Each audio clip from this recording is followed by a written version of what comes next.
Students, आज हम chromosome banding के बारे में सीखेंगे। क्रोमोसोम बेंडिंग क्या होती है? देखिए, सबसे पहले आप ये जान लीजिए, क्रोमोसोम बेंडिंग को कैरियोटाइपिंग भी बोलते हैं। It is also called karyotyping.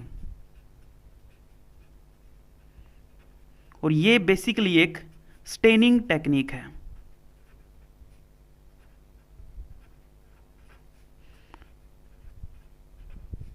मतलब कि स्टेनिंग का मतलब किसी चीज़ को कलर करने वाली टेक्निक है, ठीक है। कैरियोटाइपिंग, कैरियो का मतलब है न्यूक्लियस, यानी कि हम न्यूक्लियस को रीड करने वाले हैं। न्यूक्लियस के अंदर जो कुछ भी है उसको हम स्टेन करने वाले हैं, उसको कलरफुल करने वाले हैं। तो बेसिकली न्यूक्लियस के अंदर क्रोमोसोम्स प्रेजेंट होते हैं, हम उनको स्टेन करेंगे, उनको कलरफुल बनाएंगे। तो यहाँ से आपको एक बात तो समझ में आ गई है कि इस टेक्निक का ऑब्जेक्टिव क्या है।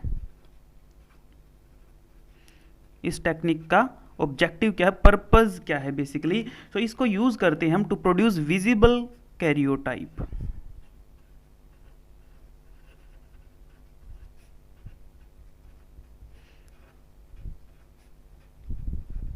मतलब कि हमें न्यूक्लियस के अंदर जो क्रोमोसोम पड़े हैं वो विजिबल हो जाएं, वो हमें दिखने लग जाएं, और simply you can say to visualize chromosomes.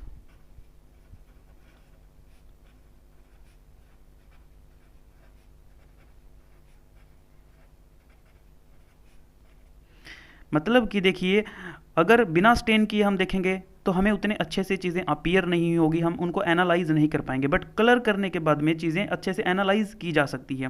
जैसे पुराने टाइम में ब्लैक एंड वाइट टीवी होता था।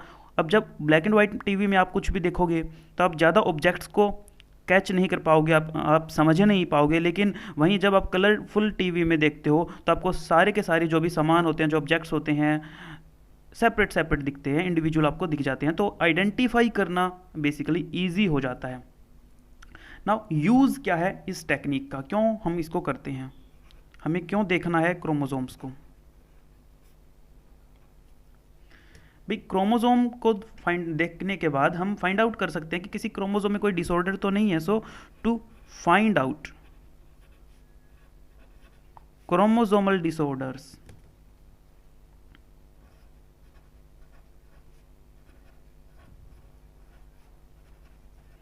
अब ये क्रोमोसोमल डिसऑर्डर्स कैसे पहचान करते हैं, ये भी मैं आपको थोड़ा सा जब प्रोसीजर बताऊंगा तब आपको और अच्छे से क्लियर हो जाएगा।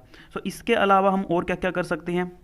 सेकंड थिंग, हम क्रोमोसोम का नंबर पता कर सकते हैं, भाई क्रोमोसोम कम है या ज़्यादा है।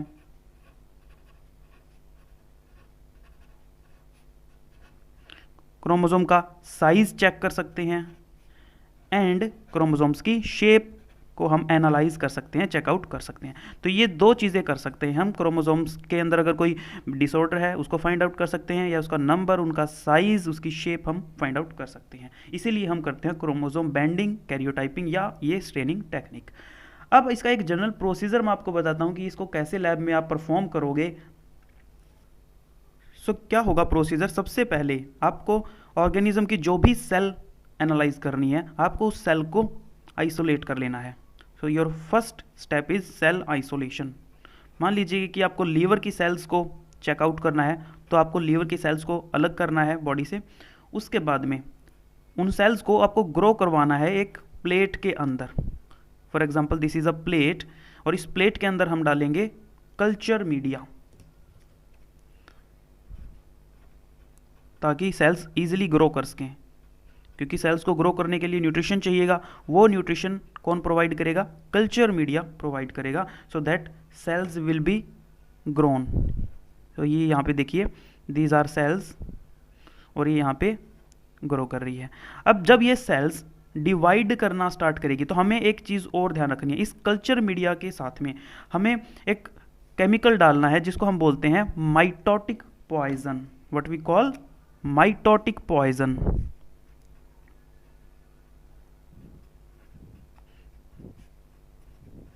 और उस माइटोटिक पॉइजन का नाम है स्टूडेंट्स कॉल्चिसिन। कॉल्चिसिन क्यों डालना है, क्या पर्पस होता है इसका, देखिए।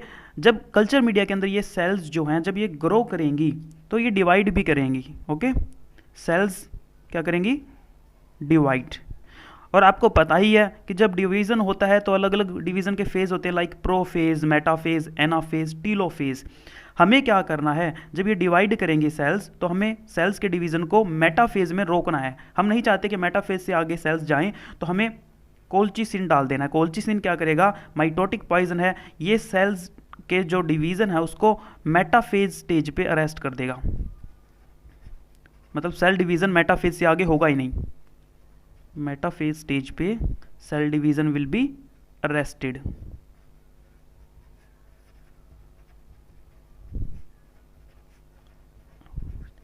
उसके बाद में हमें पिक्चर्स लेनी है, हमें देखना है कि सेल्स के अंदर क्या हमें अपीयर हो रहा है। हालांकि अभी हमने कोई डाई नहीं डाली है, कोई स्टेनिंग डाई नहीं डाली है, तो हमें चीज़ें कलरफुल अपीयर नहीं हो रही है। बट एक बात क्लियर है कि ये जो सेल्स हैं, इन सेल्स के अंदर क्रोमोसोम्स मेटाफेज स्टेज में है। मेटाफेज स्टेज में जब होते हैं क्रोमोसोम्स तो वो इजीली अपीयर हो जाते हैं, ठीक है, वो कुछ इस टाइप से दिखने लगते हैं, अच्छे से कंडेंस हो जाते हैं, लाइक दिस। इसीलिए हमने मेटाफेज स्टेज में इसको रोका है, किसी और स्टेज में हमने इनको नहीं रोका है। So they are well condensed now. Okay, तो अगर आपसे कोई क्वेश्चन पूछे कि भाई मेटाफेज स्टेज में ही आपने क्यों रोका, तो आप बोलोगे कि मेटाफेज स्टेज में क्रोमोसोम अच्छे से कंडेंस हो जाते हैं और उनको देखना आसान हो जाता है, इसलिए हमने उसको मेटाफेज स्टेज में रोक दिया। अब क्या करेंगे, नाउ नेक्स्ट स्टेप होगा, अब हम इसके ऊपर डाई अप्लाई करेंगे। जो भी स्टेनिंग डाई हम यूज़ करेंगे उसके अकॉर्डिंग क्रोमोसोम बैंड शो करेंगे। So next step is staining with different dies.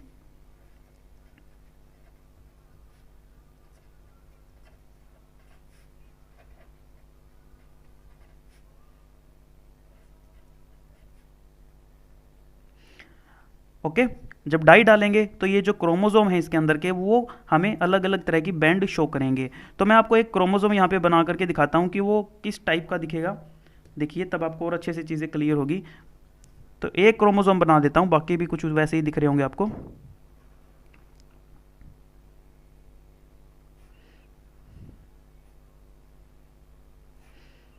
मान लीजिए आपको क्रोमोसोम ये दिख रहा है और उसके अंदर बैंड दिखेंगे आपको। कुछ बैंड्स लाइट होंगी, कुछ बैंड डार्क होंगी, इस टाइप से।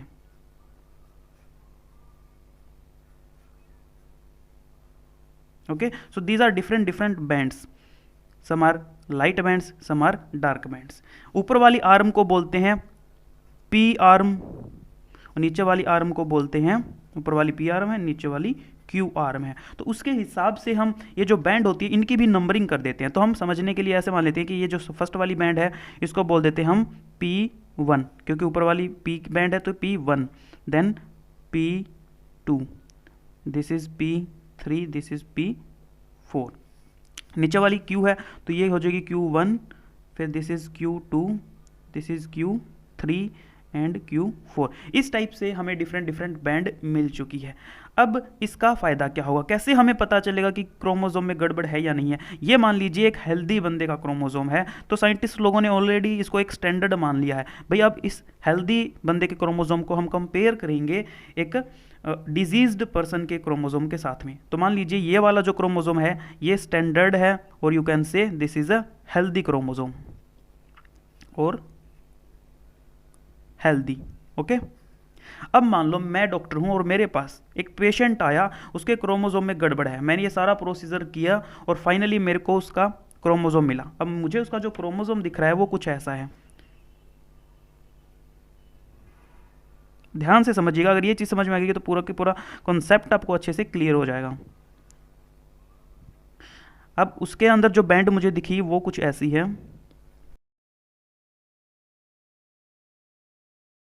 Like this.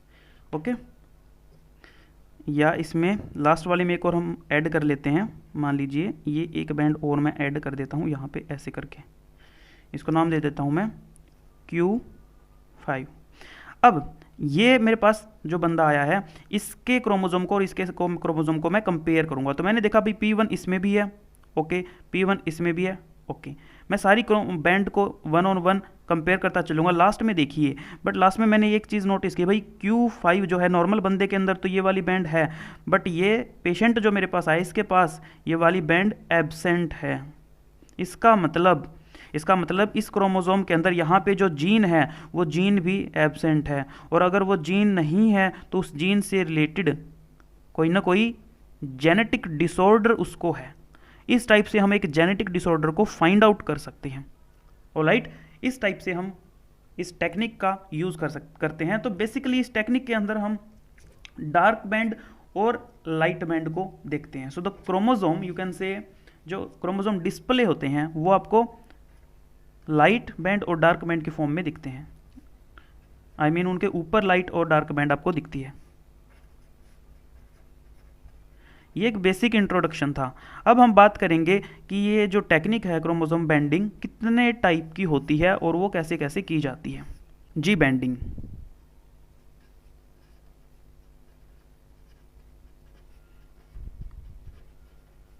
जी बैंडिंग क्यों बोलते हैं? क्योंकि हम इसके अंदर जो डाई यूज़ करते हैं उस डाई का नाम है जिम्सा, ठीक है, इसीलिए हम इसको जी स्टेन बोलते हैं। इसके अंदर क्या करेंगे, सबसे पहले हम ट्रिप्सिन के साथ प्रोटियोलिसिस करते हैं। फर्स्ट स्टेप हमारा, let me change the colour first,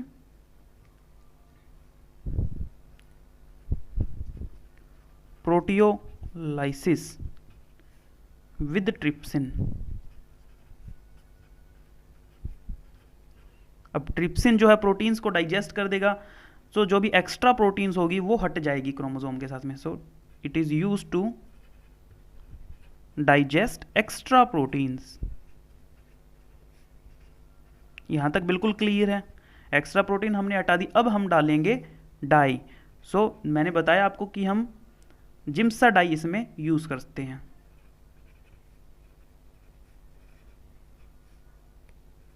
जैसे ही जिम्सा डाई हम यूज़ करेंगे तो क्रोमोसोम पे अलग अलग रीजन में अलग अलग तरह की बैंड आएंगी। अब कैसी बैंड आएंगी ये नोटिस करना आपको जरूरी है। तो देखिए, जहां भी 80 रिच रीजन होगा, प्लीज नोट दिस थिंग, जहां भी 80 रिच रीजन होगा, यानी कि एडेनिन और थाइमिन रिच जो भी लोकेशंस होगी क्रोमोसोम पे, वहां पे ये जो जिम्सा स्टेन है वो ज़्यादा अटैच होती है, उसके साथ ये ज़्यादा एफिनिटी शो करती है, तो बैंड डार्क आएंगी। वेरी वेरी आईएमपी बहुत सारे एग्जाम्स में पूछा जाता है कि जी बैंडिंग के अंदर डार्क बैंड कौन शो करते हैं, तो आप बताएंगे 80 rich reason dark band show करते हैं, क्योंकि एडेनिन और थाइमिन की जिम्सा स्टेन के साथ में एफिनिटी है, जो पकड़ है वो ज़्यादा है। बट जीसी रिच रीजन उतनी ज़्यादा पकड़ नहीं करते हैं, so they will show light band. Okay, so इस टाइप से हमें लाइट और डार्क बैंड मिलती है यहां पे। अब एक और टेक्निक है that is called R bending.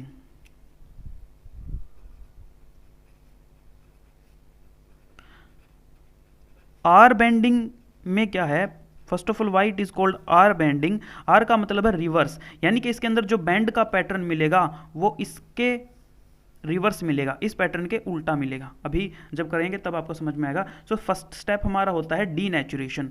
हम इसमें क्या करते हैं, हम क्रोमोसोम को डीनेचर करते हैं किसी हॉट सॉल्ट सॉल्यूशन के साथ में। So let me write, chromosome are denatured by hot salt solution. अब ये जब हॉट सॉल्ट सॉल्यूशन हम इसमें डालेंगे, सो ये ज़्यादातर जो डीनेचर करेगा वो करेगा 80 रिच रीजन को। It will denature 80 rich region. अब क्योंकि 80 रिच रीजन डीनेचर हो चुका है, अब अगर जिम्सा डाई हम इस पे डालेंगे तो 80 रिच रीजन अच्छा रिस्पॉन्ड नहीं करेंगे। ओके, सो अब हम डालेंगे, next step is again Giemsa stain और जिम्सा डाई। तो जैसा कि मैंने बताया कि 80 रिच रीजन डाइजेस्ट हो चुके हैं, so they will not respond better. यहां पे क्या होगा, 80 रिच रीजन अब लाइट बैंड शो करेंगे because they has been digested.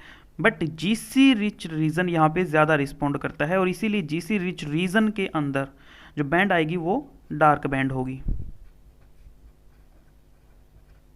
Okay, तो this is the major difference. यहाँ पे dark band GC rich region की आ रही है, इसमें dark band AT rich region की आ रही है, तो ये एक दूसरे के रिवर्स हैं, इसीलिए इस टेक्निक को हम रिवर्स बैंडिंग या आर बैंडिंग बोलते हैं। Now let's see the third type, this is called Q bending.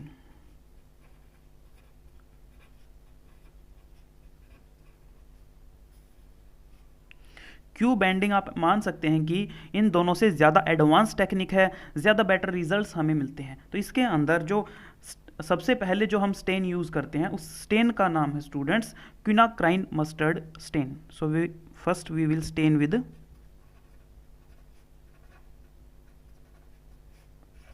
क्विनाक्राइन stand.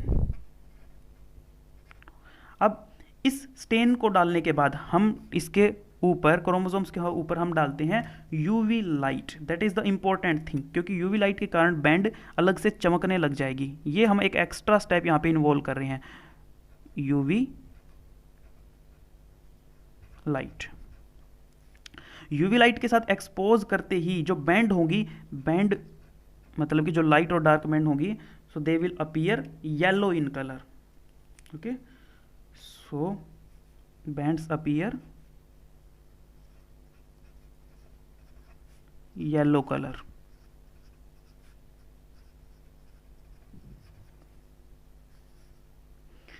Okay, तो इसके अंदर कौन सी बैंड हमें डार्क दिखेगी, कौन सी बैंड हमें लाइट दिखेगी, आपको याद रखने की जरूरत नहीं है। आपको जी बैंडिंग वाला ध्यान में रखना है। जी बैंडिंग के अंदर जो रिजल्ट था सेम टू सेम यहाँ पे भी वही होगा। दैट मीन्स 80 रिच रीजन यहाँ पे भी डार्क होगा।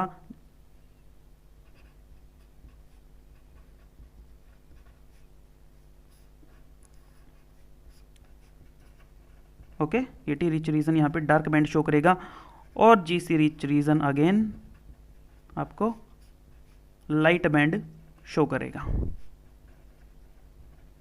मतलब बैंड पैटर्न जी बैंडिंग का और क्यू बैंडिंग का जो बैंड पैटर्न है वो सेम है। ये भी आपसे एग्जाम में पूछा जा सकता है कि कौन सी दो टेक्निक्स का जो बैंड पैटर्न है वो सेम होता है, तो आप बता सकते हैं। ठीक है, और यूवी लाइट अभी तक हमने किसी टेक्निक में यूज नहीं किया। This is the first technique where we are using UV light. Okay, and bands are appearing yellow in colour. अब क्योंकि येलो कलर की बैंड दिखती है, बड़ी खूबसूरत बैंड दिखती है, तो विजिबिलिटी जो है, अपीयरेंस जो है वो बड़ी खूबसूरत हो जाती है, ईजिली क्रोमोसोम्स की बैंड दिख जाती है। तो आप बोल सकते हैं कि ये बेटर रिजल्ट्स के लिए हम यूज़ करते हैं जब हमें जी बैंडिंग में अच्छे रिजल्ट्स नहीं मिलते हैं। So let me write the next point, we use this technique when G banding is not giving better results।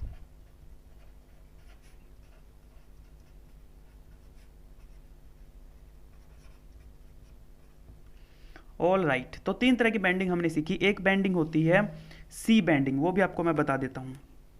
Last है students C bending.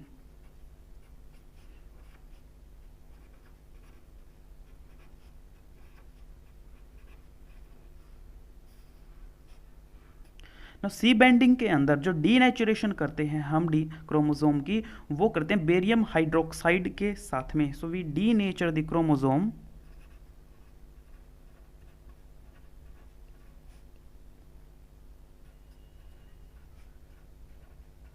Chromosome with barium hydroxide.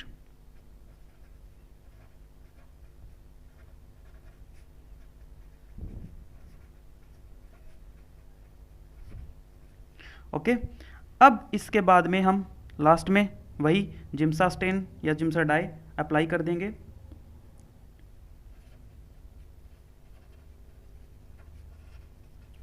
To look the bands, the important thing of this technique और you can say see banding is that only dark band appear here. सिर्फ हमें dark band ही appear होती है, only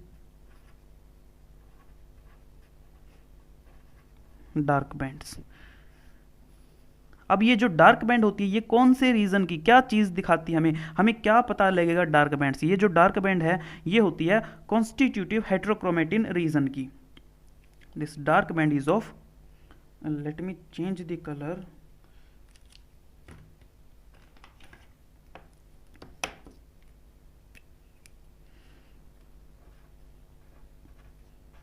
Constitutive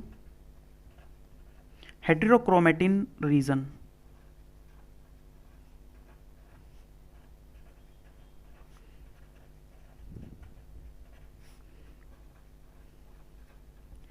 ये reason क्या है actually? ये होता है इनएक्टिव रीजन ऑफ क्रोमोसोम। हमेशा ध्यान रखना, कॉन्स्टिट्यूटिव हेटेरोक्रोमेटिन रीजन किसी भी क्रोमोसोम का इनएक्टिव रीजन होता है, और ये ऐसा इनएक्टिव रीजन होता है जो हमेशा हर सेल के अंदर इनएक्टिव रहता है, यानी कि आप ये बोल सकते हैं कि परमानेंटली इनएक्टिव रहता है। परमानेंटली इनएक्टिव रहने वाला रीजन है ये वाला, तो इसको ये डार्क बैंड शो करती है। तो इस टाइप से आप क्रोमोसोम के डिफरेंट वेरिएशंस, ये बैंडिंग टेक्निक आप परफॉर्म कर सकते हैं। एक और होती है student, that is called T banding. T banding के अंदर हम स्पेशली टीलोमियर्स को स्टेन करते हैं, ठीक है। तो वो भी आप थोड़ा बहुत गूगल से जा करके या किसी बुक से जा करके पढ़ सकते हैं। तो टी बैंडिंग के अंदर हम बेसिकली टीलोमियर्स को, यानी कि जो टर्मिनल्स पे जो रीजन होते हैं क्रोमोसोम के, उनको स्टेन करते हैं। सो आई होप कंसेप्ट आपको अब अच्छे से क्लियर हो चुका है और आप एग्जाम में इस क्वेश्चन को पूरा का पूरा लिख पाएंगे। इंपॉर्टेंट क्वेश्चन है, कॉम्पिटिटिव एग्जाम्स में भी यहाँ से कोई ना कोई क्वेश्चन अक्सर आ ही जाता है। सो आई होप समझ में आ गया आपको। Thank you so much, bye bye, Tata.